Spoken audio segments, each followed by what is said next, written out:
If you were to describe your page in a few words and replace the spaces with hyphens, that would usually be good enough for SEO, but you'd probably prefer not to take a stab in the dark. Hi, I'm Callie from the International Institute of Digital Marketing. Let's run through a simple process for creating optimized URL slugs. Remove special characters. Have you ever seen a URL with backslashes or square brackets? Probably not, because these are unsafe characters that don't belong in URLs. You should remove these for obvious reasons, but it's also best practice to remove other special characters like commas, colons, and semicolons, etc. Remove superfluous information. Google says it's good practice to make URLs as simple as possible, so remove anything you don't need from your potential URL.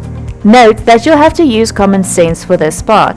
The aim is not to make your URL so short that it no longer accurately describes its content. It's to remove unnecessary words and phrases. Boil it down to a keyword. Most titles naturally contain keywords, so what you're probably left with at this stage is a simplified keyword-rich version of your title.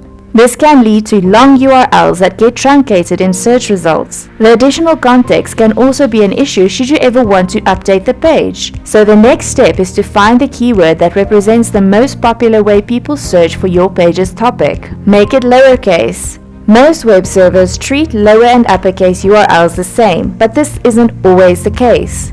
Technically, everything after the hostname or domain in a URL is case sensitive, and some servers will treat them differently. To be on the safe side and avoid potential duplicate content issues, use lowercase URLs always. For more information, visit www.iidm.world.